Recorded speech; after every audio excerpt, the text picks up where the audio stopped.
हिंदी साहित्य में आज सुनिए शरत चंद्र चट्टोपाध्याय की लिखी हुई कहानी दर्पचूर्ण। शरत चंद्र जी भारत के सबसे लोकप्रिय और सर्वाधिक अनुदित लेखकों में से एक हैं। प्रस्तुत है कहानी दर्पचूर्ण। संध्या के बाद इंदुमती ने थोड़ा सा साज श्रृंगार करके पति के कमरे में प्रवेश करते हुए कहा, क्या हो रहा है? नरेंद्र एक मासिक पत्रिका पढ़ रहा था। उसने मुंह उठाकर बिना कुछ बोले थोड़ी देर तक स्त्री के चेहरे की तरफ देखने के बाद पत्रिका उसके हाथ में थमा दी। इंदु ने खुले हुए पन्ने पर निगाह दौड़ाकर भौएं सिकोड़ते हुए आश्चर्य प्रकट किया। अरे, ये तो तुम्हारी ही कविता दिखती है। अच्छा ही है, बैठे से बेगार भली। देखूं, ये कौन सी पत्रिका है? सरस्वती। क्यों, स्वप्रकाश ने नहीं छापी? नरेंद्र की शांत दृष्टि व्यथा से मलिन हो गई। इंदु ने फिर प्रश्न किया, स्वप्रकाश ने वापस कर दी? वहां भेजी ही नहीं। एक बार भेजकर देख क्यों नहीं लिया? स्वप्रकाश सरस्वती नहीं है, वो अपनी जिम्मेदारी समझता है, इसलिए मैं जिस तिस पत्रिका को कभी नहीं पढ़ती। जरा हंसकर इंदु ने फिर कहा, अच्छा, अपनी ही लिखी हुई चीज़ आप ही खूब जी लगा कर पढ़ा करते हो। अच्छी बात है, आज शनिवार है, मैं उस घर की ननद जी को लेकर सिनेमा देखने जा रही हूँ। कमला सो गई है, काव्य से फुर्सत निकालकर जरा उस पर भी नज़र रखना, मैं जाती हूँ। नरेंद्र ने पत्रिका बंद कर उसे टेबल के एक किनारे रखते हुए कहा, जाओ। इंदु जा रही थी। सहसा एक गहरी निश्वास कानों में पड़ते ही वो लौटकर बोल उठी, अच्छा, मैं जब भी कुछ करना चाहती हूँ तुम इस तरह दीर्घ निश्वास क्यों छोड़ा करते हो, बताओ? इतनी ही अगर तुम्हें दुख की जलन है तो साफ साफ मुंह खोल कर कहते क्यों नहीं, जिससे मैं पिताजी को चिट्ठी लिखकर कोई उपाय करूं? नरेंद्र क्षण भर मुंह उठाकर इंदु की तरफ देखता रहा। इंदु को लगा जैसे वो कुछ कहेगा, किंतु वो कुछ भी न बोला, चुपचाप से नीचा करके रह गया। नरेंद्र की ममेरी बहन विमला इंदु की सखी है। उस सड़क के मोड़ पर ही उसका मकान है। इंदु ने गाड़ी खड़ी कराकर भीतर पहुंचने के साथ ही विस्मित और नाराज होकर कहा, ये क्या ननद जी, अभी तक कपड़े नहीं पहने? तुम्हें खबर नहीं मिली थी क्या? विमला ने सलज्ज मुस्कुराहट के साथ कहा, मिल गई थी, पर जरा देर होगी भाभी। वे अभी अभी जरा घूमने चले गए हैं, उनके बिना लौटे तो जा नहीं सकूंगी। इंदु मन ही मन बहुत नाराज हुई। जरा चुटकी लेती हुई बोली, मालूम होता है प्रभु की आज्ञा नहीं मिली। विमला का सुंदर मुखड़ा स्निग्ध मधुर मुस्कुराहट से भर गया। उसने इस चुटकी का मानो अच्छी तरह उपभोग किया। बोली, नहीं, दासी ने अभी अर्जी ही पेश नहीं की, पर भरोसा है कि पेश होने पर नामंजूर नहीं होगी। इंदु ने और भी नाराज होते हुए प्रश्न किया, तो पेश क्यों नहीं हुई? खबर तो तुम्हें बहुत पहले ही भिजवा दी थी। तब हिम्मत नहीं पड़ी भाभी। ऑफिस से आते ही बोले सिर में दर्द है, इसलिए सोचा पानी पीकर जरा घूम फिर आएं, मन जरा प्रफुल्ल हो तब कहूँगी। अभी तो देर है, बैठो ना भाभी, वे आते ही होंगे। मालूम नहीं कैसे तुम्हें हंसी आ रही है ननद जी, मैं तो ऐसा होने पर शर्म के मारे मर जाती। अच्छा, मेहरी या नौकर से कहकर नहीं चल सकती? विमला भय के साथ बोली, बाप रे, तब तो घर से ही निकाल कर बाहर कर देंगे, इस जन्म में फिर मुँह भी नहीं देखेंगे। इंदु ने क्रोध और आश्चर्य से अवाक होकर कहा, निकाल देंगे? किस कानून से, किस अधिकार से, कहो तो भला? विमला ने निहायक स्वाभाविक भाव से उत्तर दिया, इसमें बाधा ही क्या है भाभी? वे मालिक हैं, मैं दासी हूँ। यदि वे निकाल दें तो कौन उन्हें रोकेगा, बताओ? रोकेगा राजा, रोकेगा कानून, पर यह सब चूल्हे में जाए ननद जी। मगर तुम्हें अपने ही मुँह से अपने को दासी कबूल करने में शर्म नहीं मालूम होती? पति क्या कोई मुगल बादशाह है, और स्त्री क्या उसकी खरीदी हुई लौंडी है, जो अपने आप को इतना हीन, इतना तुच्छ समझकर भी गौरव का अनुभव कर रही हो? इंदु के इस गुस्से को देखकर विमला को बड़ा मजा आया। बोली, तुम्हारी ननद तो एक मूर्ख औरत ठहरी भाभी। इससे वो अपने को पति की दासी कहने में अपना गौरव समझती है। पर मैं तुम्ही से पूछती हूँ भाभी कि तुम जो इतनी बातें कर रही हो, सो तुम ही क्या घर से चली आई हो भैया से बिना आज्ञा लिए? आज्ञा? क्यों, किस लिए? वे खुद जब कहीं जाते हैं तब क्या हमारी आज्ञा की अपेक्षा करते हैं? मैं जा रही हूँ, सिर्फ इतना ही उन्हें जता कर आई हूँ। पल भर चुप रहकर अकस्मात उद्दीप्त होकर फिर बोली, पर ये मानती हूँ कि मेरे पति जैसे गुणवान पति बहुत कम स्त्रियों को मिलते हैं। मेरी किसी भी इच्छा में वो बाधा नहीं डालते। लेकिन अगर ऐसा ना भी होता, वे अगर बिल्कुल अविवेकी होते, तो भी तुमसे कहती हूँ ननद जी, मैं अपने सम्मान की रक्षा 16 आना कर सकती हूँ। तुम्हारी तरह इस बात को मैं कभी नहीं भूल सकती कि मैं उनकी संगिनी हूँ, सहधर्मिणी हूँ, खरीदी हुई दासी नहीं। जानती हो ननद जी, इसी तरह से हमारे देश की तमाम औरतों ने मर्दों के पैरों तले सिर मुड़ाकर अपने को इतना तुच्छ बना लिया है। अब वे उनके हाथों का खिलौना बन गई हैं। अपने सम्मान की आप रक्षा न करने से अपने आप सम्मान कौन देता है? कोई देता है ननद जी? कोई नहीं। मेरे तो ऐसे अच्छे पति हैं, तो भी मैं उन्हें इतना सोचने का मौका कभी नहीं देती कि वे प्रभु हैं और मैं स्त्री होने से उनकी बांदी हूँ। नारी देह में भी भगवान है। इस बात को मैं खुद भी नहीं भूलती, उन्हें भी नहीं भूलने देती। विमला ने सुनकर चुपचाप एक गहरी सांस ली, परंतु उसमें लज्जा या अनुशोचना कुछ भी प्रकट नहीं हुई। बोली, मैं तो जानती नहीं भाभी कि आत्मसम्मान वसूल करना क्या होता है। मैं तो सिर्फ उनके पैरों पर आत्मविसर्जन कर देना ही समझती हूँ। लो, वे आ भी गए। जरा बैठो भाभी, मैं जल्दी से आज्ञा लेकर आती हूँ। ये कहकर जरा सा मुस्कुरा कर वो जल्दी से चली गई। इंदु ने उसका मुस्कुराना देख लिया। उसका सर्वांग मारे क्रोध के जलने लगा। सिनेमा से लौटते समय रास्ते में इंदु सहसा बोल उठी, ननद जी, आज्ञा न मिलती तो तुम आ भी नहीं सकती। विमला सड़क की तरफ देखती हुई अन्मयस्क भाव से न जाने क्या सोच रही थी। बोली, नहीं, इसी से मैं सोचती हूँ ननद जी कि मैं जो तुम्हें जब तब आकर खींच ले जाती हूँ, इससे तुम्हारे पति शायद गुस्सा होते होंगे। विमला ने मुंह फेर कर कहा, तब मैं खुद ही क्यों जाने लगी भाभी, बल्कि मुझे डर लगता है कि तुम जो इस तरह चली आया करती हो, इससे भैया शायद मन ही मन मुझ पर गुस्सा ना होते हों। इंदु ने गर्व के साथ कहा, तुम्हारे भैया का ऐसा स्वभाव ही नहीं है। पहले तो वे कभी अपने अधिकार से बाहर पैर ही नहीं रखते। दूसरे, मेरे काम से वे नाराज हों, मैं ठीक जानती हूँ। ऐसी स्पर्धा वे स्वप्न में भी नहीं कर सकते। विमला 2-1 मिनट तक स्थिर बैठी रही, फिर एक गहरी सांस लेकर मृदु कंठ से बोली, भैया तुम्हें इतना ज़्यादा प्यार करते हैं, लेकिन तुम शायद। अब कहीं इंदु के चेहरे पर हंसी आई। उसने कहा, उनके प्यार की बात मैं अस्वीकार नहीं करती, पर मेरे बारे में संदेह कैसे हुआ? सो नहीं जानती भाभी, मालूम होता है जैसे। क्यों होता है जानती हो ननद जी? तुम लोगों जैसा पैरों पर लौटने वाला प्रेम मेरा नहीं है। इसलिए भगवान करें मेरे नारी सम्मान को लांघ कर मेरा वो प्रेम कभी किसी दिन अपना सिर न उठा सके। जो प्रेम मेरी स्वाधीन सत्ता को लांघ जाए, उस प्रेम से मैं आंतरिक घृणा करती हूँ। विमला भीतर से कांप उठी। मिनट भर चुप रहकर इंदु ने कहा, तुम तो बात ही नहीं करती ननद जी, क्या सोच रही हो? कुछ नहीं, प्रार्थना करती हूँ कि भैया तुम्हें हमेशा इसी तरह प्यार करते रहें। कारण तुम जितना भी कहो भाभी, औरतों के लिए पति के प्रेम से बढ़कर और कोई चीज़ नहीं। विश्व ब्रह्मांड भी उससे बड़ा नहीं। क्षण भर चुप रहकर विमला ने फिर कहा, क्या जानूं, क्या तुम्हारी नारी मर्यादा है और क्या तुम्हारी स्वाधीन सत्ता है। मैं तो अपना सब कुछ उनके पैरों में अर्पण करके ही जीती हूँ। सच कहती हूँ भाभी, मेरी तो ऐसी दशा हो गई है कि अपनी इच्छा या तबीयत भी मानो मेरे पास नहीं बची। उनकी इच्छा ही। छी, चुप रहो चुप रहो। विमला चौंक कर चुप हो गई।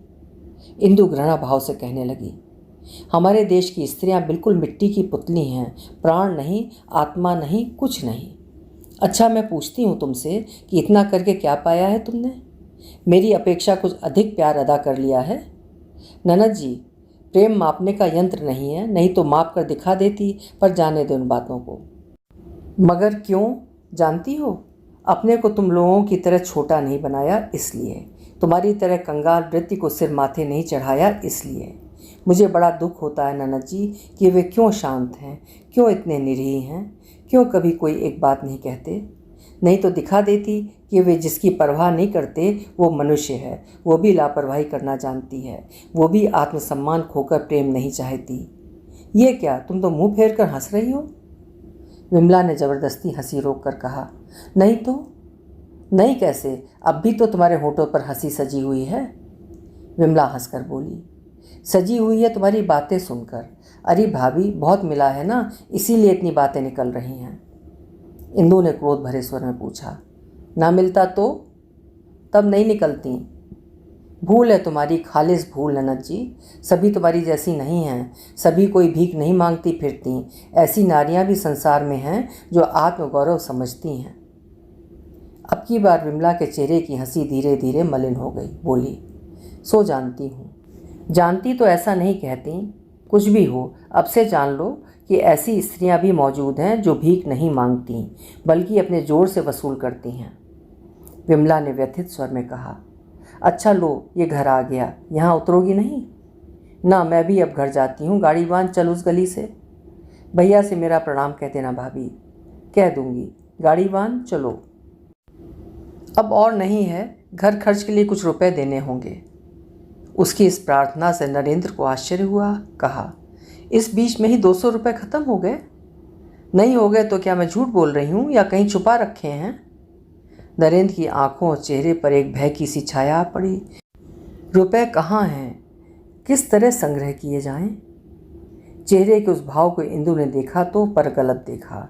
उसने कहा, विश्वास ना हो तो अब एक बही ला देना, उसमें हिसाब लिख लिया करूँगी। या फिर एक काम क्यों नहीं करते, खर्च के रुपए पैसे अपने ही पास रखा करो।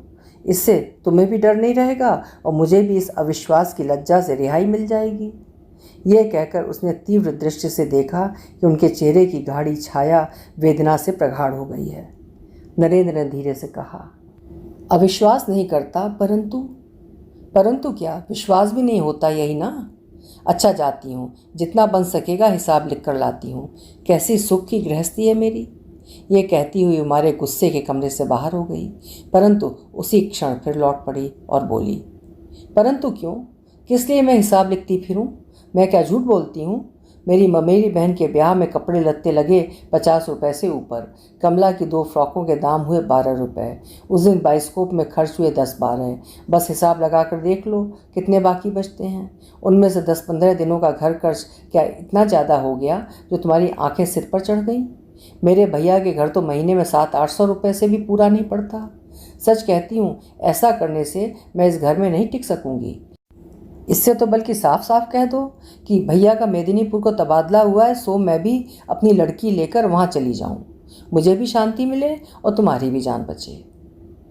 नरेंद्र ने बहुत देर तक गर्दन झुकाए रहने के बाद मुंह उठाकर कहा, इस वक्त तो नहीं हो सकता, देखूं अगर शाम तक कुछ इंतज़ाम कर सकूं।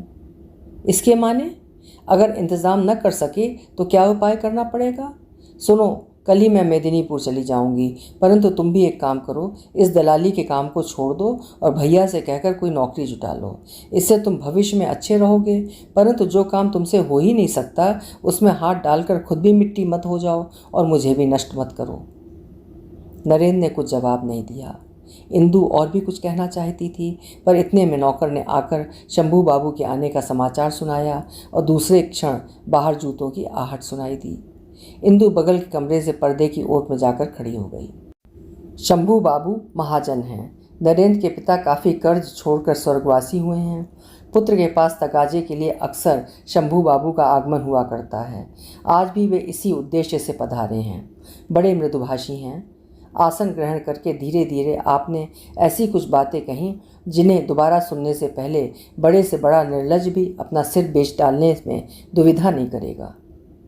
शंभू बाबू के चले जाने पर इंदु फिर एक बार नरेंद्र के सामने आकर खड़ी हो गई। पूछा, ये कौन थे? शंभू बाबू। क्या कह रहे थे? इनके कुछ रुपए देने हैं, तकाजा करने आए थे। सो तो मैं समझ गई, मगर कर्ज क्यों लिया था?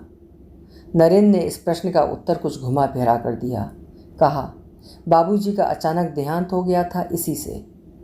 इंदु ने बहुत ही रूखे स्वर में कहा, तुम्हारे बाबूजी क्या दुनिया भर के लोगों का कर्ज छोड़ गए हैं? इन्हें चुकाएगा कौन? तुम।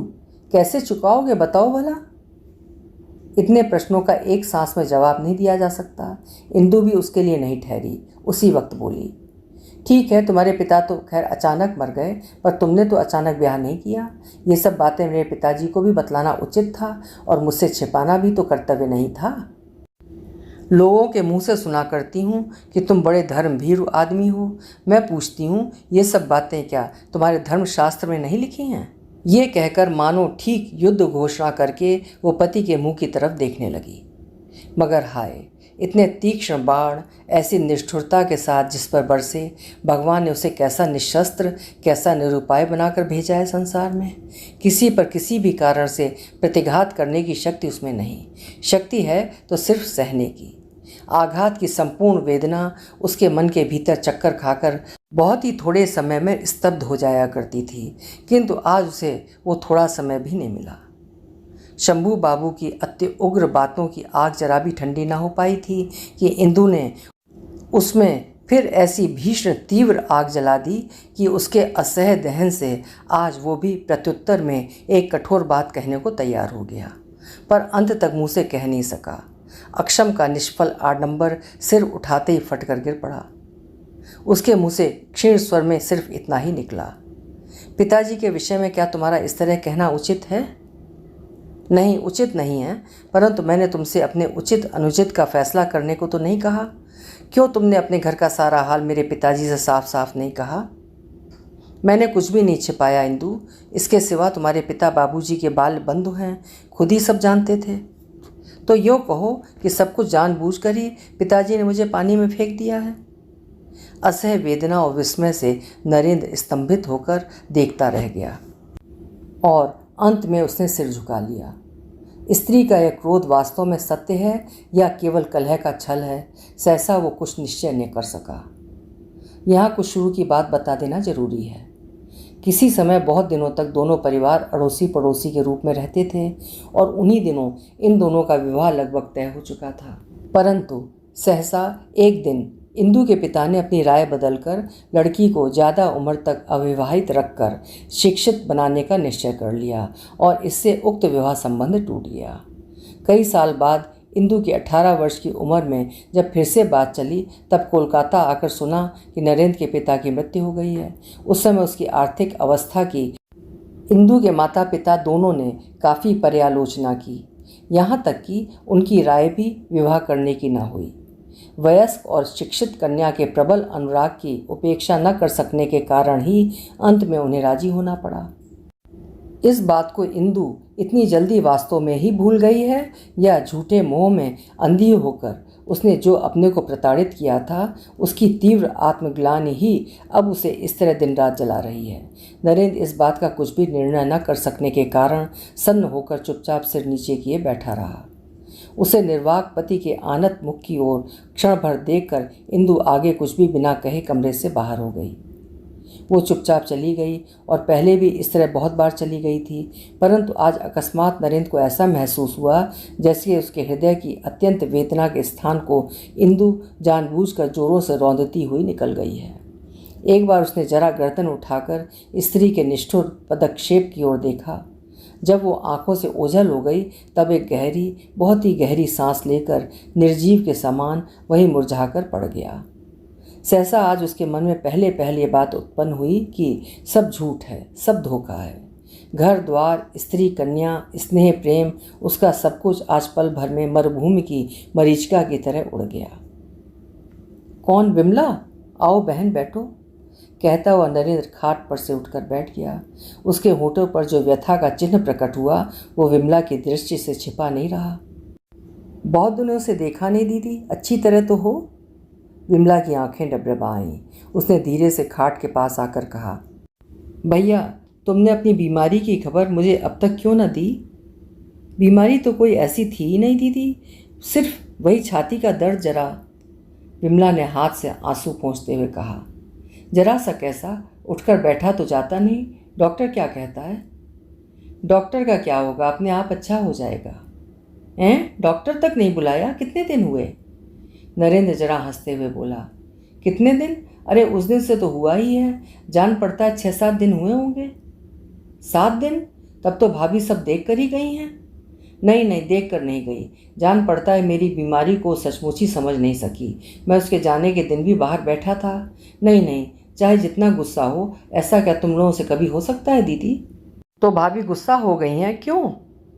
नहीं, गुस्सा नहीं, दुख है, कष्ट है, कितनी तंगी है तुम तो जानती ही हो। उन लोगों को ये सब सहने की आदत नहीं। तबीयत भी उसकी बहुत ख़राब थी, नहीं तो बीमार देखकर क्या तुम लोग गुस्सा होकर रह सकती हो? विमला ने आंसू रोकते हुए कठिन स्वर में कहा, क्यों नहीं, जरूर रह सकती हैं। हम लोगों के लिए असाध्य कुछ नहीं है। नहीं तो क्या, जब तक तुम बिछौने पर न पड़ जाओ तब तक हम ना जाने। भोला, पालकी आ गई है क्या रे? लाने भेजा है माँ जी। अभी से चली जाओगी दीदी? अभी तो शाम नहीं हुई, थोड़ा और बैठ लो। नहीं भैया, रात हो जाने से ओस लगेगी। भोला, पालकी सीधी भीतर ले आ। भीतर क्यों विमला? भीतर ही ठीक रहेगी भैया। दर्द की ऐसी तकलीफ में बाहर चलकर बैठने में बड़ी परेशानी होगी। मुझे ले जाओगी? कैसी पागल हो, क्या हुआ है जो इतना उधम मचाती हो? ऐसा मुझे अक्सर हुआ करता है और अच्छा भी ऐसे ही हो जाता हूँ। वो होने दो भैया, मगर भैया तो मेरे और नहीं हैं जो तुम्हें खो देने पर और एक मिल जाएगा। ये लो आ गई पालकी। ये रफल अच्छी तरह ओढ़ लो। भोला, और ज़रा इधर को आने को कह। नहीं भैया, इस समय तुम्हें आंखों के आगे रखे बिना मुझे रंच मात्र भी चैन नहीं आएगा। लेकिन ले जाना चाहोगी, ऐसा जानता तो मैं तुम्हें खबर ही नहीं देता। विमला ने नरेंद्र के मुंह की ओर देखते हुए कहा, तुम्हारा समझना तुम्हारे पास ही रहे भैया, मुझे मत सुनाओ। अच्छा, तुम्हारे मुंह से कैसे निकली है बात बताओ। ऐसी हालत में तुम्हें अकेला छोड़कर जा सकती हूँ? सच्ची बात कहना। नरेंद्र ने गहरी निश्वास छोड़कर कहा, तब चलो चलता हूँ। भैया, क्या है? आज रात को ही भाभी को एक तार देती हूँ, कल सवेरे ही चली आएँ। नरेंद्र व्यस्त हो उठा। नहीं नहीं, इसकी कोई ज़रूरत नहीं है। क्यों नहीं? मेदिनीपुर तो ज़्यादा दूर नहीं है, एक बार आ जाएं, ना हो फिर चली जाएंगी।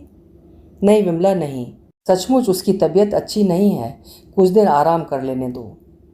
जरा देर ठहर कर फिर कहा, विमला, मैं तुम्हारे पास रहकर अच्छा ना हो सका तो फिर किसी तरह नहीं हो सकूंगा। क्यों री, मैं आ रहा हूँ, ये बात गगन बाबू को मालूम है? तुम अच्छे हो भैया, वे तो अभी ऑफिस से ही नहीं लौटे। तब तब क्या होता है? तुम्हारे लिए डरने की कोई बात नहीं है भैया। उनकी खूब बड़ी बड़ी दो आंखें हैं, हमारे पहुँचते ही वे देख लेंगे।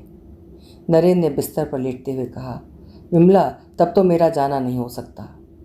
विमला दंग रह गई। पूछा, क्यों? गगन बाबू की बिना राय के? ऐसा करोगे तो मैं सिर पटक कर मर जाऊंगी भैया। एक ही घर में क्या भिन्न भिन्न मत होते हैं जो तुम मुझे इस तरह अपमानित करते हो? अपमान कर रहा हूँ, ठीक जानती हो विमला, भिन्न मत नहीं होता।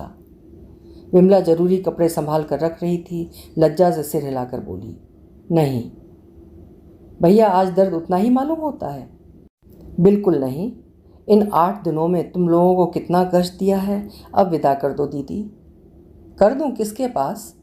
अच्छा भैया, इन 16-17 दिनों में भाभी ने एक चिट्ठी तक नहीं डाली? नहीं तो डाली क्यों नहीं, पहुंच के चिट्ठी दी है, कल भी एक आई है, बल्कि मैं ही जवाब नहीं दे सका हूँ। विमला मुंह भारी करके चुपचाप देखती रही। नरेंद्र लज्जा से संकुचित होकर कहने लगा, वहाँ पहुँची है तब से सर्दी जुकाम खांसी एक न एक लगा ही रहा। परसों कुछ बुखार सा हो गया था, फिर भी उसने चिट्ठी लिखी है। इसी से शायद आज वहाँ रुपए भेजे हैं। नरेंद्र लज्जित हो गया, बोला, कुछ भी तो उसके हाथ में नहीं था। मकान के पास ही एक मेला लगता है, लिखा है उसके ख़त्म होते ही चली आऊँगी, तो मैं शायद चिट्ठी नहीं लिख सकी है। लिख क्यों नहीं सकी? मुझे भी कल एक 4 पन्ने की चिट्ठी मिली है। मिली है? मिलेगी क्यों नहीं? उसके जवाब में, तुम डरो मत भैया, तुम्हारी बीमारी का हाल नहीं लिखूंगी, मेरे पास नष्ट करने लायक इतना समय भी नहीं है। इतना कहकर विमला कमरे से बाहर निकल गई। शाम होने से कुछ पहले नरेंद्र चुपचाप अकेला बैठा हुआ खुले हुए जंगले में से मलिन आकाश की ओर देख रहा था। इतने में विमला ने आकर कहा, चुपचाप बैठे क्या सोच रहे हो भैया? नरेंद्र ने मुंह फेरते हुए कहा, कुछ नहीं सोचता बहन, मन ही मन तुम्हें आशीर्वाद दे रहा हूँ कि तुम्हारा सारा जीवन इसी तरह सुख से बीते। विमला पास आकर उनके पैरों की धूल सिर पर लगाकर एक चौकी पर बैठ गई। अच्छा, दोपहर को तुम इतना गुस्सा होकर चली क्यों गई थी, बताओ तो? बस यूं ही, इंदु की बेरुखी मुझसे सहन नहीं होती। इतना क्रोध, इतना अपमान और इतना क्या बताओ? इंदु की तरफ से तो एक बार देखो, मैं उसे सुख से नहीं रख सका। सुख से रह सकने की भी तो शक्ति होनी चाहिए भैया। उसने जितना पाया है उतना कितनों को मिलता है। सौभाग्य को सिर माथे लेना चाहिए, नहीं तो। बात पूरी करने से पहले ही विमला ने लज्जा से सिर नीचे कर लिया। नरेंद्र ने स्निग्ध नीरव दृष्टि से इस बहन का सर्वांग अभिषिक्त करके कुछ देर बाद कहा, विमला शर्माना मत दीदी, सच सच बता, तू क्या कभी झगड़ा नहीं करती? उन्होंने कुछ कहा होगा, क्यों, सो तो कहेंगे ही। नरेंद्र ने मन मन मुस्कुराकर कहा, नहीं गगन बाबू ने कुछ भी नहीं कहा, मैं ही तुमसे पूछता हूँ। विमला ने अपना आरक्त मुख उठाकर कहा, तुम लोगों के साथ झगड़ा करके कौन जीतेगा? अंत में हाथ पैर जोड़ के, अरे वहाँ कौन खड़ा है? मैं हूँ मैं, गगन बाबू। रुक क्यों गई, कहती जाओ।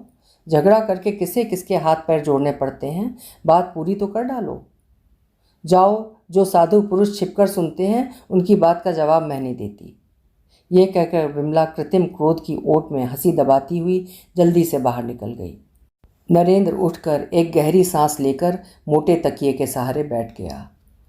गगन बाबू ने कहा, अब कैसी तबीयत है नरेंद्र बाबू? अच्छा हो गया हूँ, अब विदा कर दो भाई। विदा कर दो? घबराओ मत भाई, 2-4 दिन और रह लो।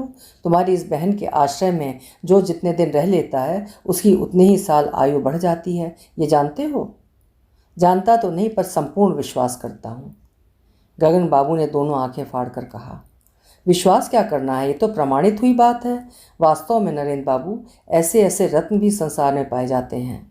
भाग्य भाग्य भाग्य फलति, कैसा है वो श्लोक? नहीं तो मुझ जैसे अभागे को ऐसी वस्तु मिल सकती भला? नहीं जी नहीं, रह जाओ 2-4 दिन। ऐसा घर छोड़कर स्वर्ग में भी चले जाओ तो आराम नहीं मिलने का, ये मैं कह देता हूँ भाई। विमला बहुत दूर नहीं, पर्दे की ओट में खड़ी खड़ी कान लगाए सब सुन रही थी। आंखें पोंछकर झांक कर उस अंधकार में भी उसने स्पष्ट देखा कि उसके पति की बात सुनकर नरेंद्र भैया का चेहरा एक बार दर्द से जलकर तुरंत मारो राख सा हो गया। लगभग 15 दिन बाद दोपहर की गाड़ी से इंदु अपनी लड़की के साथ मेदिनीपुर से वापस आ गई। स्त्री और कन्या को स्वस्थ सबल देखकर नरेंद्र का सूखा हुआ पीला चेहरा क्षण भर के लिए चमक उठा। आग्रह के साथ उसने सोती हुई लड़की को छाती के पास खींच लिया और पूछा, कैसी हो इंदु? अच्छी हूँ, क्यों? तुम्हें बुखार सा आ गया था ना, इससे मुझे बड़ी फिक्र हो गई थी। जुकाम अच्छा हो गया? ना हुआ हो तो क्या डॉक्टर बुलाओगे? नरेंद्र का हंसी से भरा चेहरा मलिन हो गया। बोला, नहीं तो पूछा है। क्या होगा पूछकर? उधर तो कुल 50 रुपये भेजकर चिट्ठी पर चिट्ठियाँ जा रही थीं, कैसी हो कैसी हो, सावधानी से रहना, सावधानी से रहना। मैं क्या नन्ही सी बच्ची हूँ या 50 रुपये मेरे भैया मुझे दे नहीं सकते थे? उन रुपयों को भेजकर सबके सामने मेरा सिर नीचा कराने की क्या ज़रूरत थी? उस दिन घर भर में जिधर देखो उधर इसी की हंसी होती रही।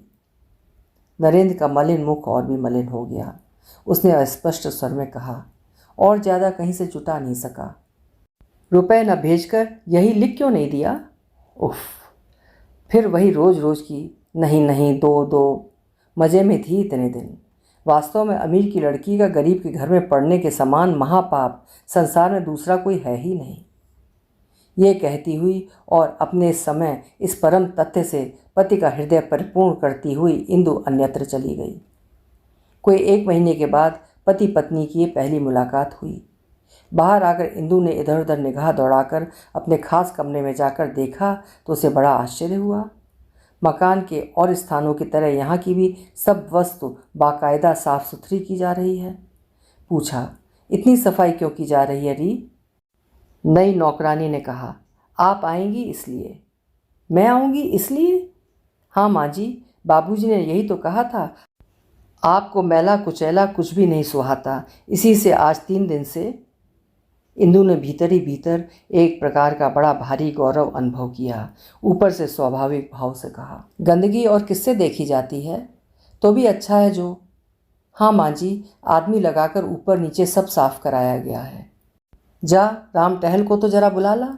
बाजार से कुछ फल सब्जी ले आए। फल सब्जी तो सब आ चुकी है माँ जी, बाबूजी आज सवेरे ही बाजार जाकर सब कुछ देखभाल कर खरीद लाए हैं।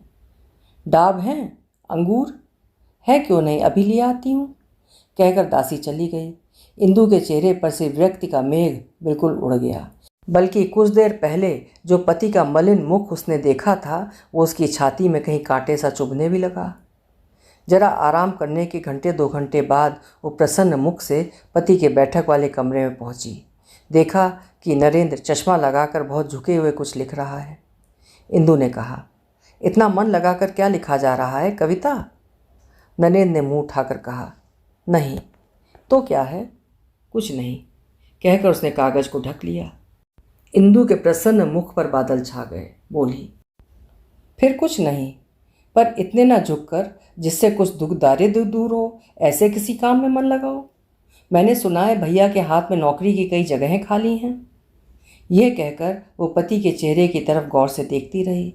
वो निश्चित जानती थी कि ये नौकरी करने की बात उन्हें हमेशा चोट पहुंचाती है, मगर आज उसने आश्चर्य के साथ देखा कि उस चोट की कोई वेदना उनके चेहरे पर प्रकट न हुई। नरेंद्र ने शांत भाव से कहा, नौकरी करने वाले आदमी भी तो वहाँ मौजूद हैं। इस तरह के उत्तर से, जिसकी बिल्कुल ही उम्मीद नहीं थी, इंदु मारे क्रोध के जल उठी। क्षण भर चुप रहकर बोली, सो तो मैं जानती हूँ, पर वहाँ हैं, यहाँ नहीं है क्या? आजकल अच्छी बात कहने में भी तुम्हें बुराई नजर आती है। घर के कोने में बैठकर कविता लिखने से तुम्हें शर्म नहीं आती? ये कहती हुई वो आंख मुंह लाल करके वहाँ से चली गई। ये हुई दूसरी मुलाकात। ये तो भाभी हैं, कब आई? परसों दोपहर को। परसों दोपहर को? इसी से इतनी जल्दी आज दर्शन देने आई हो? नहीं भाभी, ये प्रेम का खिंचाव जरा कुछ कम करो। इंदु ने गर्दन हिलाकर कहा, चिट्ठी लिखकर जवाब तक नहीं पाती, मैं अकेली और कहाँ तक खींचूं ननद जी? विमला ने आश्चर्य के साथ पूछा, जवाब नहीं मिला? वो ना मिलने के ही बराबर है। 4 पन्ने का जवाब 4 लाइनों में। विमला ने कुछ झेंपते हुए कहा, तब जरा भी समय नहीं था भाभी। इस घर में भैया की जरा कुछ तबीयत अच्छी होने को आई तो उधर हमारे नए किराएदार की ये हालत हो गई कि अब गया तब गया। इंदु इसका एक अक्षर भी नहीं समझ सकी, मुंह देखती रही।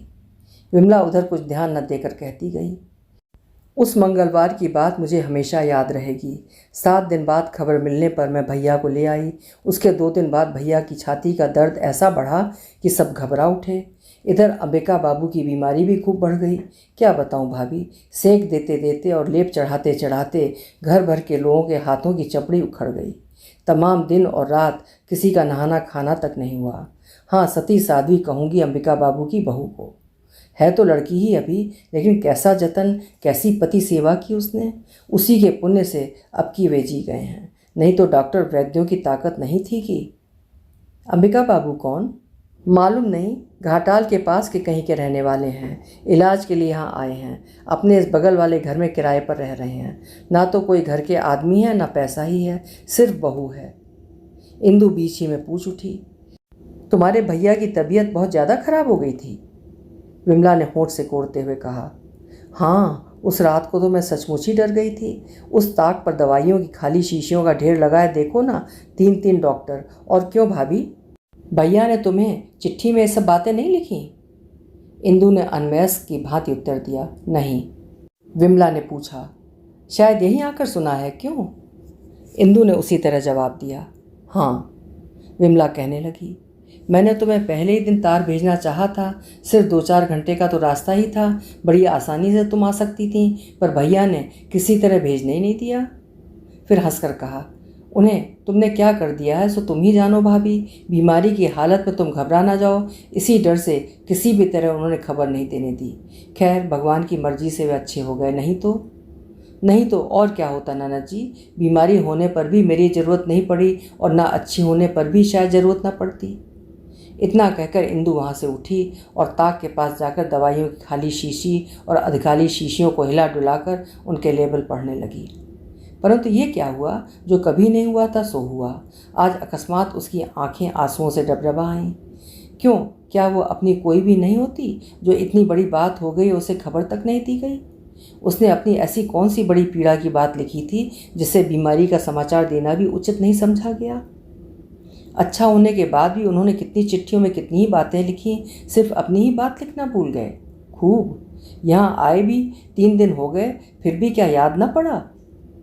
इंदु के तीव्र अभिमान का स्वर विमला ताड़ गई थी। उसने कहा, शीशी बोतलों को हिलाने डुलाने सब क्या होगा भाभी, वे झूठी गवाही हरगिज नहीं दे सकती, चाहे जितनी जिरह क्यों ना करूं।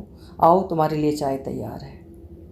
चलो, कहकर इंदु ने चुपके से आंसू पोंछ डाले और विमला के पास आकर खड़ी हो गई। चाय पी चुकने के बाद विमला ने मालूम नहीं चोट पहुंचाने की इच्छा से या ऐसे ही कहा, वो भी कैसी हंसी की बात थी भाभी। एक ही मकान में 2 रोगी, पर दोनों की कैसी अद्भुत भिन्न भिन्न व्यवस्था। भैया ने मरने तक की नौबत आ जाने पर भी तुम्हें खबर नहीं थी, इस डर से कि कहीं तुम घबरा न जाओ, कहीं तुम्हारी तबीयत और भी न खराब हो जाए। और अंबिका बाबू पल भर के लिए भी अपनी स्त्री को सामने से हिलने न देते थे। उन्हें डर था कि वो आंखों के सामने से ओझल हुई कि उनके प्राण निकले। यहाँ तक कि अपनी स्त्री के सिवा और किसी के हाथ से विश्वास करके वे दवा भी न पीते थे। ऐसा भी कभी सुना है तुमने? हमारे उनका तुम सब मजाक उड़ाया करती हो, मगर अंबिका बाबू तो सबको ही लांग गए हैं। रात दिन मेहनत करते करते उस बहू की शक्ल ठीक मुर्दे की सी हो गई है। इंदु हूँ कहकर खड़ी हो गई, बोली, और किसी दिन आकर तुम्हारी सती लक्ष्मी बहू के साथ बातचीत कर जाऊंगी। आज गाड़ी आ गई है, चलती हूँ। तो एक बार जरूर आना, बातचीत करके सचमुच सुखी होगी। देखा जाएगा अगर कुछ सीख सकी। कहकर इंदु मुंह भारी करके गाड़ी पर जा बैठी। अंबिका बाबू का पागलपन आज उसके मन में उसके पति की मंगलेच्छा पर धूल डालता हुआ उसे तमाम रास्ते शर्मिंदा करता गया। 2-3 दिन बाद बातों ही बातों में इंदु बहुत नाराज होकर कह उठी, अगर सच बात सुनकर नाराज ना हो तो कहूँगी ननद जी कि ब्याह करना ना तो तुम्हारे भैया के लिए उचित हुआ और ना अंबिका बाबू के लिए। विमला ने पूछा, क्यों? क्योंकि गृहस्थी चलाने की शक्ति ना हो तो यह महापाप है। उत्तर सुनकर विमला मर्माहत हुई। इंदु को प्यार करती थी। कुछ देर बाद बोली, हो सकता है कि अंबिका बाबू से अन्याय बन पड़ा हो, पर इससे क्या उनकी स्त्री अपना कर्तव्य नहीं करे? उसे तो मरते दम तक पति की सेवा करनी ही चाहिए। क्यों करनी चाहिए? वो अन्याय करेंगे जिसका उन्हें अधिकार नहीं, वही करेंगे और फल भोगेंगी हम। तुमने अंग्रेजी नहीं पढ़ी और अन्य समाजों की तुम्हें कुछ खबर नहीं तो मैं तुम्हें समझा देती कि कर्तव्य पालन सिर्फ एक ही तरफ से नहीं होता, या तो दोनों तरफ से होगा, नहीं तो होगा ही नहीं। पुरुष लोग ये बात हमें समझने ही नहीं देते, इसीलिए हम अंबिका बाबू की स्त्री की तरह जान हथेली पर रखकर उनकी सेवा करती हैं। विमला क्षण भर तक देखती रही, फिर बोली, नहीं तो हम करती ही नहीं। क्यों भाभी? सेवा करना क्या स्त्रियों के लिए तुम बड़े दुख का काम समझती हो? अंबिका बाबू की स्त्री का बाहर का ही क्लेश तुम्हें दिखाई देता है, उसके भीतर का आनंद भी जान सकती हो? मैं जानना भी नहीं चाहती। पति का प्रेम भी शायद नहीं जानना चाहती होगी। नहीं ननद जी, अरुचि हो गई है, बल्कि उसे कम करके यदि अपना कर्तव्य कर सकूं तो रक्षा हो।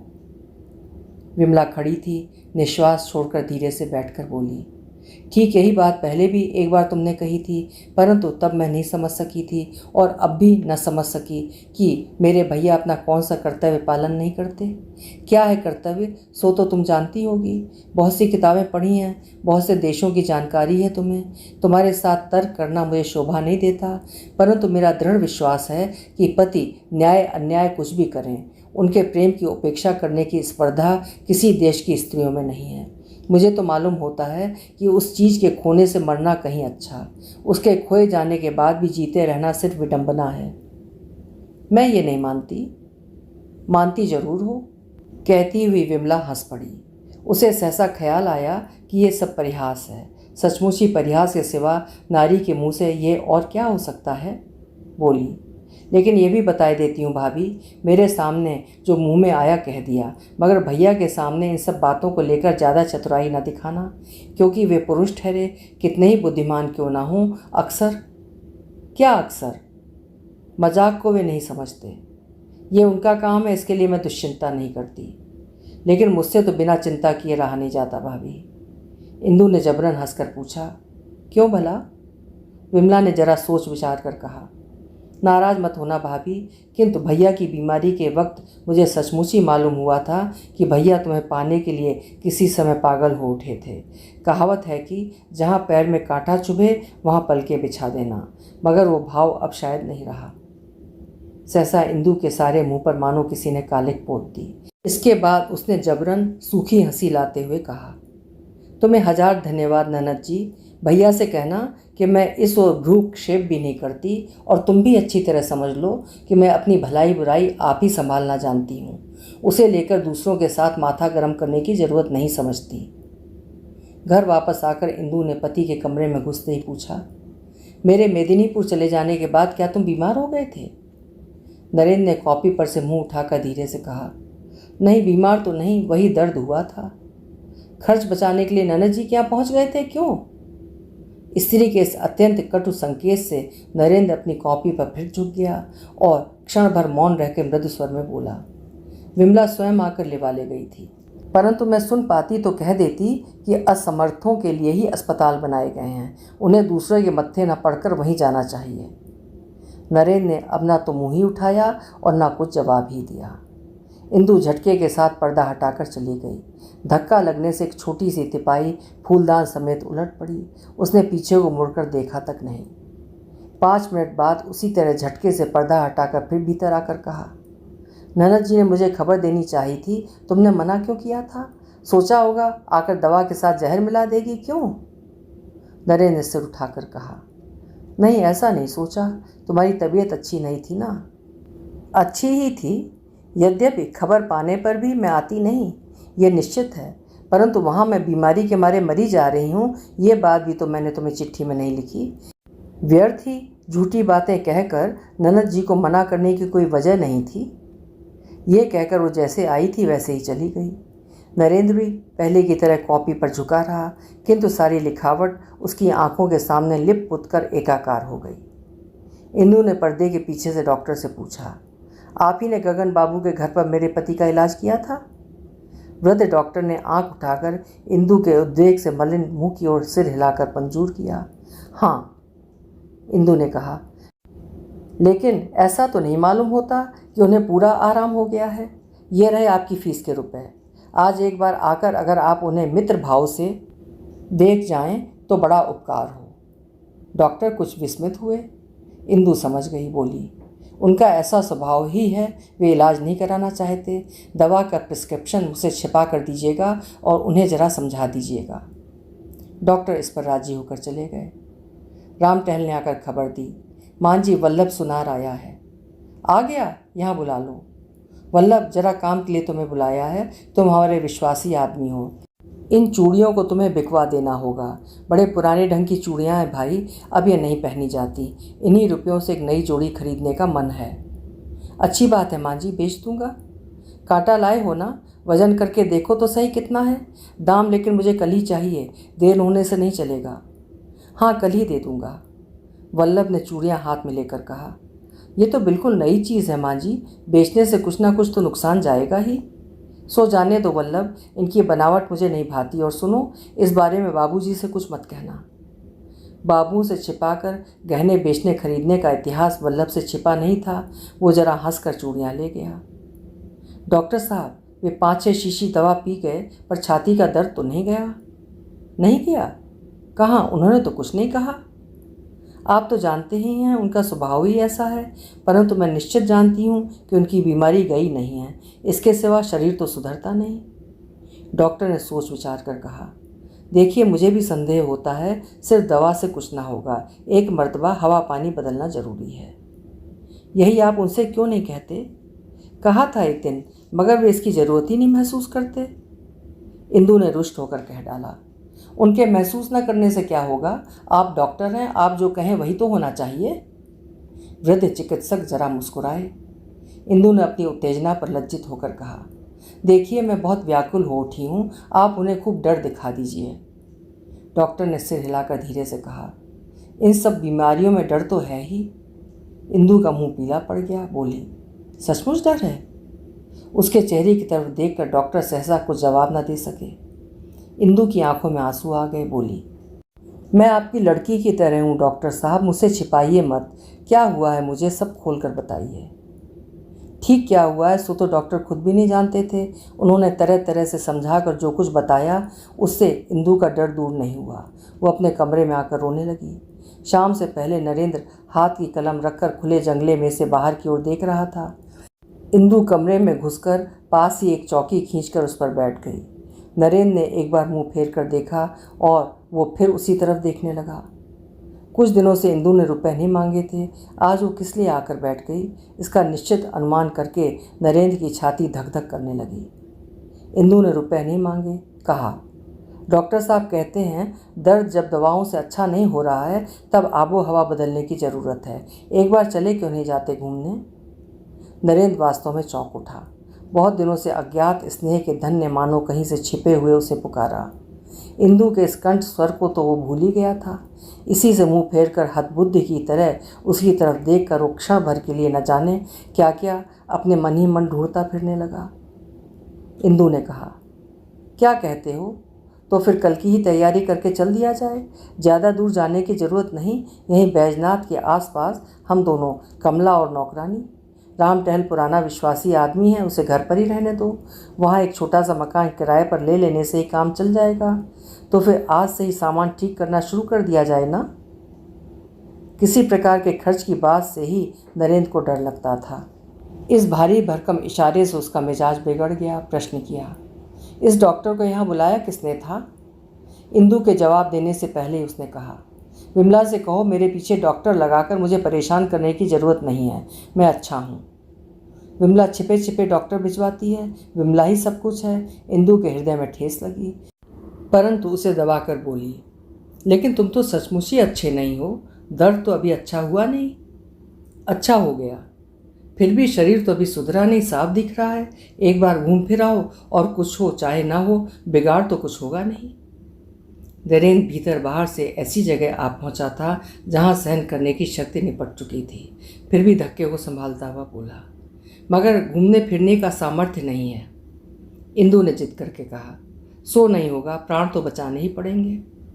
ये जिद इंदु के लिए इतनी ज़्यादा ना थी कि नरेंद्र बिल्कुल ही गलत समझ गया। उसे निश्चित मालूम हुआ कि ये सिर्फ उसे क्लेश पहुंचाने के लिए एक नया कौशल है। उसका इतने दिनों का धैर्य का बंधन एक क्षण में टूट गया। वो चिल्ला उठा, कौन कहता है कि प्राण बचाने ही पड़ेंगे? नहीं, कोई ज़रूरत नहीं। 100 बार कहता हूँ कि कोई ज़रूरत नहीं। तुम्हारे पैरों पड़ता हूँ इंदु, मुझे रिहाई दो, मैं निश्वास छोड़कर मरूँ। पति के मुंह से कड़वी बात सुनने की इंदु कल्पना भी नहीं कर सकती थी। वो सिकुड़ कर न जाने कैसी हतबुद्धि सी हो गई, परंतु नरेंद्र को यह मालूम नहीं हुआ। वो कहता गया, तुम अच्छी तरह जानती हो कि मैं कैसे संकट में दिन बिता रहा हूँ। सब कुछ जानबूझकर सिर्फ मुझे तकलीफ देने के लिए ही तुम रात दिन कोचा करती हो। क्यों? क्या बिगाड़ा है मैंने तुम्हारा? क्या चाहती हो तुम? इंदु मारे डर के फक पड़ गई और देखती रह गई। एक शब्द भी उसके मुंह से न निकला। चिल्लाना और उत्तेजित होना उसके लिए कितना अस्वाभाविक है, इसका नरेंद्र को अभी अभी पता लगा। वह आवाज़ धीमी करके बोला, अच्छा मंजूर करता हूँ, मेरे लिए हवा बदलना ज़रूरी है, मगर जाऊँगा कैसे? रुपए कहाँ से आएंगे? घर खर्च जुटाने ही में तो मेरे प्राण निकले जा रहे हैं। इंदु ने स्वयं किसी दिन भी धैर्य का अभ्यास नहीं किया था। झुकने में तो उसका सिर ही कटता था, लेकिन आज वो डर गई थी। नम्र कंठ से बोली, रुपए नहीं है तो न सही, बहुत से रुपयों के गहने तो अपने पास हैं। हाँ, मगर मेरे नहीं, तुम्हारे हैं। पिता ने दिए हैं तुमको, मेरा उन पर एक रत्ती भर भी अधिकार नहीं। इस बात को मेरी अपेक्षा तुम खुद बहुत ज़्यादा जानती हो। अच्छी बात है, उन्हें ना लो, मैं नकद रुपए देती हूँ। कहाँ से आए? घर खर्च में से बचाए हैं? हाँ, ये चूड़ी बिक्री के रुपए थे। इंदु आसानी से झूठ नहीं बोल सकती, पर आज उसने झूठ बोलना स्वीकार कर लिया। नरेंद्र के चेहरे का भाव बहुत ही कठोर हो गया। उसने धीरे से कहा, तो रखो उन्हें, गहने बनवा लेना। मेरी छाती का बहुत सा खून पानी करके जो इकट्ठा किया है उसे इस तरह नष्ट नहीं किया जा सकता। इंदु, मैंने कभी तुमसे कोई कड़वी बात नहीं कही, हमेशा से सुनता ही आया हूँ, मगर तुम्ही ने उस दिन दंभ के साथ कहा था कि मैं कभी झूठ नहीं बोलती। छी। कमला ने पर्दे की संधि में से पुकारा, माँ, बुआ जी आई हैं। क्या हो रहा है भाभी? कहती हुई विमला भीतर आकर खड़ी हो गई। इंदु ने लड़की को लाकर उसके गले का हार दोनों हाथों से झटके से तोड़कर पति के सामने फेंक दिया और कहा, मैं झूठ बोलना नहीं जानती थी, इसे तुम्हारे ही पास से सीखा है। फिर भी मैंने अब तक पीतल को सोना कहकर चलाना नहीं सीखा है। जो स्त्री को ठगता है, अपनी लड़की को ठगता है, उसके लिए और बाकी क्या रहा? वो दूसरे को झूठा कहता किस तरह है? नरेंद्र ने टूटे हुए हार को उठाते हुए प्रश्न किया, किस तरह जाना कि पीतल है? जचवाया है? अपनी बहन से जचा लेने के लिए कहो। कहकर उसने दोनों आंखें सुर्ख करके विमला की ओर देखा। विमला ने 2 कदम पीछे हटकर कहा, ये काम मेरा नहीं कि भैया के दिए हुए गहने को सुनार बुलवा कर जचवाऊँ। नरेंद्र ने कहा, इंदु, तुम्हें भी तो मैंने 2-1 जेवर दिए हैं, उन्हें जचा कर देखा है? नहीं देखा, मगर अब देखना होगा। देखना वे पीतल के नहीं हैं। फिर बहन के मुंह की ओर देखकर हार दिखाकर कहा, यह सोना नहीं है दीदी, पीतल ही है। जिस दुख से बाप होकर मैंने अपनी एकमात्र लड़की के जन्मदिन के समय उसे धोखा दिया है, उसे तुम ही समझ सकोगी। फिर भी मैं लड़की को ही ठग सका हूँ, अपनी स्त्री को ठगने की हिम्मत कभी नहीं की। बात मानो भाभी, एक बार पाँव छूकर उनसे माफ़ी मांग लो जाकर। क्यों, किस दुख से? मेरा सिर काट डालो तो भी मैं ऐसा नहीं कर सकती ननद जी। क्यों नहीं कर सकती? पति के पाँव छूने में शर्म किस बात की? तुम्हारा कसूर न सही, मान लिया, लेकिन उन्हें प्रसन्न करना तो सब कामों से बढ़कर है। नहीं, मेरे लिए वैसा नहीं है। भगवान के समक्ष शुद्ध रहना ही मेरे लिए सबसे बड़ा काम है। जब तक उनके निकट अपराध नहीं करती, तब तक मैं और किसी से भी नहीं डरती। विमला को क्रोध आ गया, बोली, भाभी, ये सब बढ़ बढ़ कर बातें करना मैं भी जानती हूँ, मगर ये सब कुछ भी काम ना आएंगी, कहे देती हूँ। आंखें मीच लेने से ही विपत्ति से छुटकारा नहीं मिल जाता। भैया सचमुच ही तुमसे विरक्त हो गए हैं। इंदु ने उदास भाव से कहा, उनकी इच्छा? विमला मन ही मन जल उठी, बोली, वो इच्छा उस दिन मालूम पड़ेगी जिस दिन सर्वनाश होगा। भैया जितने निरीह और जितने कोमल हैं, उतने ही कठोर भी हैं। उनको तुमने एक ही तरफ से देखा है, दूसरी तरफ से देखना भी बाकी है, सो बताई देती हूँ। अच्छा, देखूंगी तो तुम्हें खबर दे आऊँगी। विमला ने आगे कुछ ना कहा। कुछ देर चुप रहकर एक गहरी सी सांस लेकर धीरे से कहा, सो सच है, तुम्हें विश्वास नहीं होता कि कभी पति के स्नेह से वंचित होगी, परंतु भैया उस तरह के आदमी नहीं हैं। बीमारी के वक्त मैंने उन्हें अच्छी तरह पहचान लिया है। उनके हृदय के किवाड़ एक बार बंद हो गए कि फिर उन्हें खुलवा नहीं पाओगी। अब की बार इंदु ने चेहरा गंभीर बनाते हुए कहा, खुलवा नहीं पाऊंगी तो बाहर ही रहूंगी। खुलवाने के लिए ना तो उनके पैरों पर पड़कर मनाऊंगी और ना तुम्हें ही सिफारिश करने बुलाऊंगी। ये क्या, गुस्सा होकर चलनी क्या? विमला ने खड़े होकर कहा, गुस्से से नहीं, दुख के साथ जा रही हूँ भाभी। मैं अपनी बहन से भी ज़्यादा तुम्हें प्यार करती हूँ, इसलिए मेरा मन रो रो उठता है। भैया भी कभी इस तरह की बात कह सकते हैं? आंखों से न देख पाती तो मैं इस पर विश्वास ही नहीं कर सकती। इंदु ने सहसा हंसकर कहा, इतना लंबा व्याख्यान उनके मुंह से और कभी न सुनोगी। व्याख्यान तुमने भी कुछ कम नहीं दिया भाभी, पर वे फिर कभी ना देंगे, ये तो मुझे भी मालूम है। एक बात को 100 बार कहने वाले आदमी वे नहीं हैं। इंदु ने फिर हंसकर कहा, सो तो ठीक है, और भी एक ज़बरदस्त कारण हुआ है कि जिससे फिर किसी दिन स्वप्न में भी आंखें लाल करने का साहस ना करेंगे। मेरे पिताजी की चिट्ठी आई है, उन्होंने मेरे नाम से 10,000 रुपये की वसीयत कर दी है। क्या कहती हो ननद जी, अब भी पैरों पड़ने की ज़रूरत मालूम होती है? विमला का चेहरा मानो और भी अंधकारमय हो गया। उसने कहा, भाभी, इससे पहले कभी उन्होंने तुम्हें लाल आंखें नहीं दिखाईं। तुम जिस हालत में उन्हें छोड़कर मेदिनीपुर चली गई थी, उसे मैं ही जानती हूँ, मगर फिर भी उन्होंने किसी दिन तुम्हारी जरा सी भी निंदा नहीं की। हंसते हुए तुम्हारे सब दोष मुझसे भी छिपाए रखे।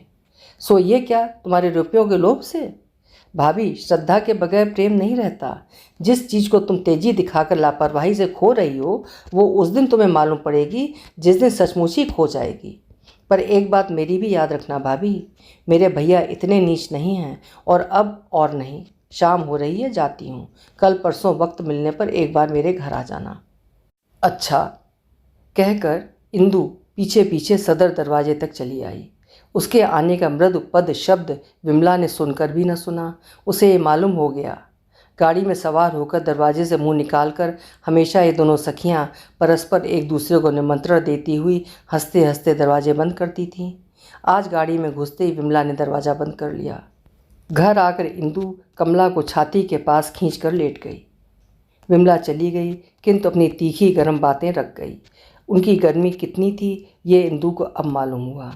इस ताप से उसका अहंकार अब्रभेदी तुषार स्तूप जितना ही गल गल कर बहने लगा, उतनी ही एक नई चीज़ उसके आंखों के सामने आने लगी। इतना कीच कादो, कूड़ा करकट, इतने कर्कश व कठोर कंकड़ पत्थर इस जमे हुए पानी के नीचे छिपे होंगे, ये तो उसने स्वप्न में भी नहीं सोचा था।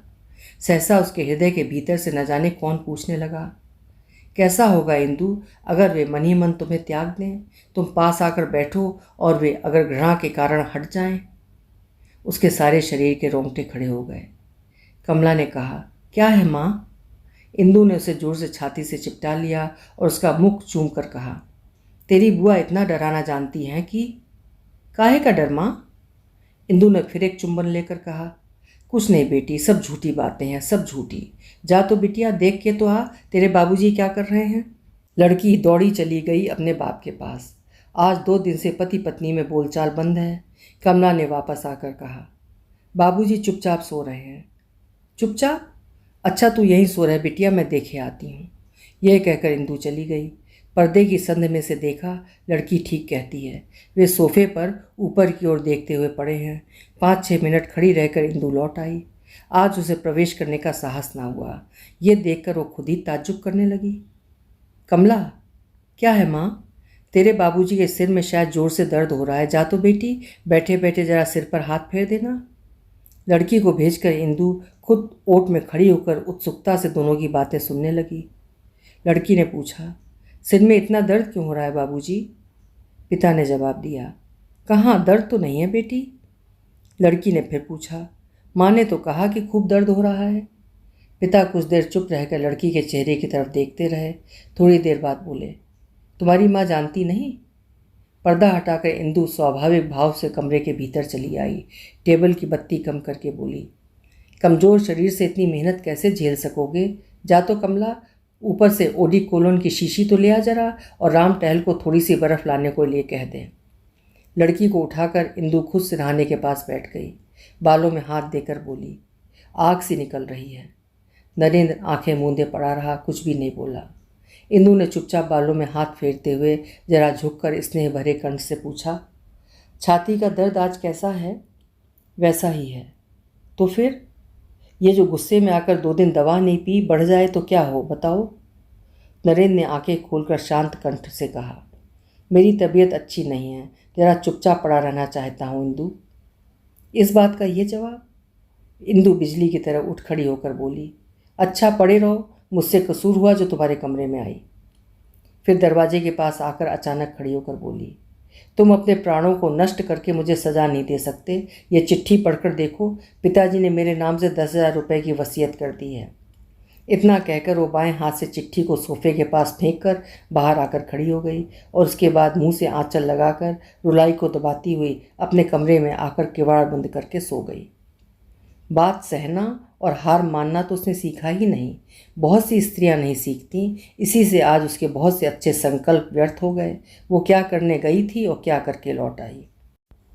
ये क्या ननद जी, तुम लोग रो रही थी क्या? आंखें तो तुम लोगों की जवा फूल सी लाल हो रही हैं। विका बाबू की स्त्री सुन रही थी और विमला औंधी पढ़कर पुस्तक पढ़ रही थी। वो झटपट उठकर आंखें पोंछती हुई हंसने लगी। उफ, दुर्गामणि के दुख से छाती फटने लगती है भाभी। इंदू ने पूछा, कौन दुर्गामणि? निर्बोध मत बनो भाभी, नहीं जानती दुर्गामणि कौन है?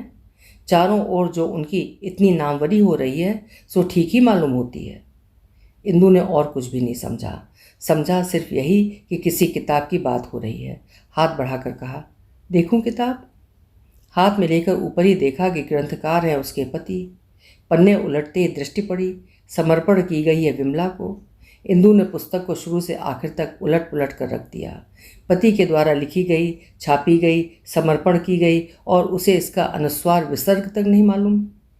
उसके चेहरे की आकृति देखकर विमला ने फिर पूछने का साहस नहीं किया। तब इंदू ने स्वयं ही कहा, नाटक नॉवल पढ़ने की ना तो मेरी इच्छा ही होती है, ना ही मुझे अच्छे लगते हैं। कुछ भी हो, पुस्तक अच्छी है ये जानकर मुझे खुशी हुई। अंबिका बाबू के नौकर ने आकर उनकी स्त्री से कहा, बाबूजी पूछ रहे हैं आज आप जो अजायब घर देखने जाना चाहती थी, जाएंगी? ये बहू सबसे छोटी थी, इसलिए गर्दन नीची करके मृदु स्वर में शर्माती हुई बोली, नहीं, उनकी तबीयत अभी बिल्कुल ठीक नहीं हुई है, कह दो आज जाना नहीं होगा। नौकर के चले जाने पर इंदू मुंह बाए खड़ी देखती रह गई। उसे मालूम हुआ कि ऐसे आश्चर्य की बात तो उसने जीवन में कभी सुनी नहीं। भोला ने आकर विमला से पूछा, बाबूजी ने ऑफिस से आदमी भेजा है ये पूछने के लिए कि एक बड़ी ड्रॉर वाली अलमारी नीलाम हो रही है, क्या वो बड़े कमरे के लिए ले ली जाए? विमला ने कहा, नहीं, मना करवा दे कि ना खरीदें, छोटे से एक बुक केस से काम चल जाएगा। भोला चला गया। इंदू बड़े आश्चर्य के साथ अवाक होकर बैठी रही। पतियों के प्रश्नों में भी उसे ज़्यादा प्रभुत्व नहीं दिखाई दिया और इन दोनों स्त्रियों के आदेश भी उसे ठीक दासियों जैसे नहीं सुनाई दिए। साथ ही उसके मन में ना जाने कैसी एक व्यथा सी खटकने लगी। बार बार उसे ऐसा मालूम होने लगा कि ना जाने किस वजह से इन लोगों के सामने मानो वो बिल्कुल ही छोटी हो गई है। जाते समय विमला ने चुपके से पूछा, भाभी सचमुच ही क्या तुम्हें भैया की इस पुस्तक के बारे में कुछ नहीं मालूम है? इंदु ने बहुत ही उपेक्षा के साथ कहा, नहीं, उसके लिए मेरे सिर में कोई दर्द नहीं होता। दिन भर बैठे लिखा ही तो करते हैं, कौन इतनी खोज खबर रखे बताओ। हाँ, एक बात कहना तो भूल गई ननद जी, कल मैं मायके जा रही हूँ। विमला ने उद्विग्न होकर कहा, नहीं भाभी अभी मत जाओ। क्यों? क्यों, ये भी क्या समझाना पड़ेगा भाभी? भैया तुम्हें अपने दुख सुख का कोई भी भार नहीं देते, इसका भी क्या तुम्हें पता नहीं है? इंदु ने एकाएक रुष्ट होकर कहा, मैंने तुमसे बहुत बार कह दिया है कि मैं नहीं चाहती। मैं अपने भैया के यहाँ निश्चिंत होकर रहूँगी। ये अब कभी मुझे लिवाने ना जाएं, मुझे और परेशान ना करें। अब तो विमला भी गुस्से में आ गई, बोली, ये सब बड़ाइयाँ मर्दों के सामने करना भाभी, मैं औरत हूँ, मेरे सामने मत करो। तुम्हारे मायके वाले बड़े आदमी हैं, उन लोगों ने तुम्हारा इंतज़ाम कर दिया है, इसी का तो तुम्हें अहंकार है। अच्छी बात है, अभी ही जा रही हो जाओ, मगर एक दिन होश आएगा कि जो चीज़ तुमने खो दी है उसकी तुलना में सारी पृथ्वी भी छोटी है। भाभी जानती हूँ कि तुमको जो मिला था बहुत कम स्त्रियों को मिलता है, लेकिन जो फिजूल खर्ची तुमने की उससे अक्षय भी क्षय होकर खत्म हो जाता है। मैं समझती हूँ हुआ भी वही। वो पुस्तक विमला के हाथ में ही थी। उस पर दृष्टि पड़ जाने से इंदु की छाती के भीतर एक बार फिर आग जल उठी। उसने कहा, अहंकार करने लायक कुछ होता है तभी लोग अहंकार करते हैं। यदि मेरा सर्वनाश होता है तो होने दो, जाए तो चला जाए। उसके लिए ननद जी तुम्हें इतना माथा गर्म करने की क्या ज़रूरत है? और मैं भी भला ऐसी वैसी बातें खड़ी खड़ी क्यों सुनूं? मेरी रहने की इच्छा नहीं है, न रहूँगी। इससे जो होना हो सो हो। मैं किसी से सलाह भी नहीं लेना चाहती और झगड़ा भी नहीं करना चाहती। विमला मौन रही। उसकी व्यथा अंतर्यामी नहीं समझी, परंतु इस अपमान के बाद फिर उसने कोई तर्क नहीं किया। इंदु जाने के लिए आगे बढ़ ही रही थी कि विमला ने कहा, ठहरो तो भाभी, तुम रिश्ते में बड़ी हो, प्रणाम तो कर लो। उस दिन शाम होने से पहले ही आकाश मेघाच्छन्न हो गया और वर्षा होने लगी। इंदु अपनी लड़की के साथ बिस्तर पर आकर लेट गई। आज उसके छोटे बहनोई आए हैं। उन्हें खिलाने पिलाने की धूमधाम और गपशप की अस्पष्ट कल ध्वनि ज्यों ज्यों बगल वाले कमरे से सुनाई देने लगी, त्यों त्यों न जाने कैसी एक अव्यक्त लज्जा से उसकी छाती भर आने लगी। 3 महीने पूरे होने को आए मेदिनीपुर आए। छोटी बहन भी आई है। उसके पति इन 2 ही महीनों में शांतिपुर से कम 5-6 बार आए गए हैं, परंतु नरेंद्र एक बार भी नहीं आया। एक चिट्ठी लिखकर भी उसने खोज खबर नहीं ली। कुछ दिनों से इस बात पर सभी की दृष्टि पड़ रही है और अक्सर इसकी चर्चा होती रहती है। छोटे बहनोई के कमरे में कहीं सबके सामने ही बात न छिड़ जाए, इसी डर से इंदु असमय में ही भागकर अपने कमरे में चली आई। पति नहीं आते। उनकी उपेक्षा की वेदना कितनी बड़ी है, ये तो इंदु की अपनी बात है, उसे जाने दो। पर इसमें इतनी बड़ी लज्जा भी है, इस बात की तो उसने एक दिन भी कल्पना नहीं की थी। भ्रूण हत्या या नर हत्या की तरह इसको तो उसे बराबर छिपाए ही फिरना पड़ता है। प्राण जाने पर भी तो ये बात किसी के सामने मंजूर नहीं की जा सकती कि पति मुझे नहीं चाहते। अब तक वो अपने पति के घर, पति के पास बैठकर उन्हें खींच कर अपनी मान मर्यादा बढ़ाने में ही दिन रात व्यस्त थी, परंतु अब पराए घर में आंखों से ओझल सभी कुछ तो टूट फूट कर धंसा जाता है। किस तरह वो उसे खड़ा करके रखे? आज बहनोई के आने के बाद से जिस किसी ने भी उसकी तरफ देखा है, उसे मालूम हुआ है कि वो उस पर करुणा कर रहा है। कमला से यदि कोई उसके पिता के बारे में कुछ पूछता है तो इंदु का भीतर ही भीतर मरना हो जाता है। कोई घर जाने की बात पूछता है तो वो हमारे शर्म के ज़मीन में समा जाना चाहती है। पर तुर्रा ये कि आने से पहले अपने पति को वो बहुत सी जली कटी सुनाने के बाद मर्मांतक बात ये कह आई है कि जब प्रतिपालन करने की शक्ति हो जाए तभी लिवाने आना। एकाएक इंदु के मुँह की खुमारी दूर हो गई। कमला रोती क्यों है बिटिया? कमला ने रूंधे हुए गले से कहा, बाबूजी के लिए न जाने कैसा हो रहा है जी। इंदु की छाती पर जैसे हथौड़े की चोट पड़ गई। वो लड़की को छाती से चिपटा कर फूट फूट कर रोने लगी। बाहर जोर से बरसते हुए पानी ने उसकी लाज रख ली थी और लड़की के सिवा कोई उसका रोना नहीं सुन पाया। उसकी माँ ने सिखा दिया था या नहीं ये तो मालूम नहीं, पर दूसरे दिन सवेरे से ही कल्पना अपने बाबूजी के पास जाने के लिए जिद करने लगी। पहले इंदु ने बहुत कुछ गर्जन तर्जन किया और अंत में अपने भैया से आकर कहा, कमला किसी तरह रुकती ही नहीं, कोलकाता जाना चाहती है। भैया ने कहा, रोकने की ज़रूरत क्या है बहन, कल सवेरे उसे लेकर चली जाओ। कैसे हैं नरेंद्र? मुझे तो चिट्ठी भी नहीं लिखते, तुझे तो लिखते हैं। इंदु ने सिर नीचा करके झूठी कह दिया। हाँ, अच्छी तरह है ना? इंदु ने उसी तरह कह दिया। हाँ हैं। विमला दंग रह गई। कब आई भाभी? अभी आ रही हूँ। नौकर गाड़ी से इंदु का संदूक उतार लाया। विमला ने अपनी तीव्र विरक्ति को किसी तरह दबाकर कहा, घर नहीं गई अभी? नहीं, सिर्फ कमला को दरवाजे के सामने उतार आई हूँ, उसी के लिए आना पड़ा है, नहीं तो नहीं आती। विमला ने गहरी निश्वास छोड़कर कहा, नहीं आती तो अच्छा करती भाभी, वहाँ अब तुम्हारी ज़रूरत नहीं है। इंदु की छाती धक धक कर उठी, बोली, क्यों ननद जी? विमला ने स्वाभाविक गंभीरता के साथ कहा, ये बाद में सुन लेना, पहले कपड़े बदलो, मुँह हाथ धो, जो होना था सो हो गया। अब आज सुनो तो और कल सुनो तो एक सा है। इंदु बैठ गई, उसका सारा चेहरा नीला पड़ गया। बोली, सो नहीं होगा ननद जी, बिना सुने मैं एक बूंद पानी भी मुंह में न डालूंगी। मुझे दिखाई तो दिए थे कि वे जीवित हैं, फिर भी वहाँ जाने की ज़रूरत नहीं, सो क्यों? विमला कुछ देर चुप रही, फिर लंबी सांस लेकर बोली, सचमुच ही उस घर में तुम्हारे लिए जगह नहीं रही। अब तुम्हारे लिए जैसा यहाँ वैसा ही मायके में, उस घर में तुम नहीं रह सकोगी। इंदु ने अपने आंसुओं को रोकते हुए कहा, मुझसे अब सहा नहीं जाता ननद जी, क्या हुआ है साफ साफ बताओ, ब्याह कर लिया है? तुम्हें विश्वास होता है? नहीं, हरगिज़ नहीं। मेरा अपराध चाहे जितना बड़ा हो, मगर वे कोई अन्याय नहीं कर सकते। फिर भी क्यों मेरा उनके पास स्थान नहीं है, बताओगी नहीं? कहते कहते उसकी दोनों आंखों से झरझर आंसू बहने लगे। विमला की आंखें भी डबडबा आईं, पर आंसू नहीं गिरे। उसने कहा, भाभी मेरी समझ में नहीं आता कि कैसे तुम्हें समझाऊं कि वहाँ तुम्हारे लिए अब स्थान नहीं है। शंभू बाबू ने भैया को कैद करा दिया था। इंदु के रोंगटे खड़े हो गए। उसके बाद?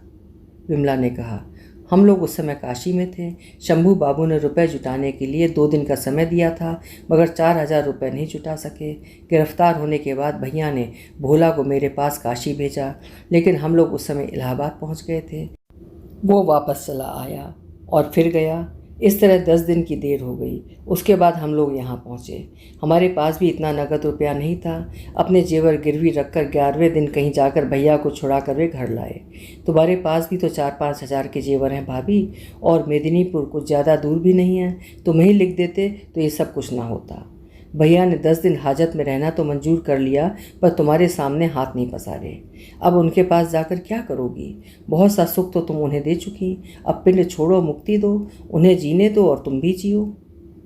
इंदु क्षण भर सिर झुकाए बैठी रही, फिर एक एक करके अपने सारे गहने उतार कर विमला के पैरों के पास रखकर बोली, इनसे तुम अपनी चीज़ें मंगवा लेना ननद जी, मैं उन्हीं के पास जाती हूँ। तुम कहती हो कि स्थान नहीं होगा, परंतु मैं कहती हूँ अब की बार ही मेरा उनके पास यथार्थ स्थान होगा। जिसने इतने दिनों तक मुझे उनसे अलग कर रखा था, अब उसे ही तुम्हारे पास पटक कर मैं अपनी जगह लेने जा रही हूँ। कल एक बार आना और अपने भैया और भाभी को देख जाना। चलती हूँ अब। ये कहती हुई इंदु गाड़ी का इंतज़ार किए बिना ही बाहर चल दी।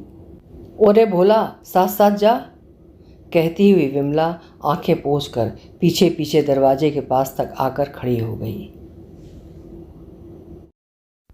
अभी आप सुन रहे थे शरद चंद्र चट्टोपाध्याय जी की लिखी हुई उनकी एक प्रसिद्ध कहानी दर्भ चूर्ण।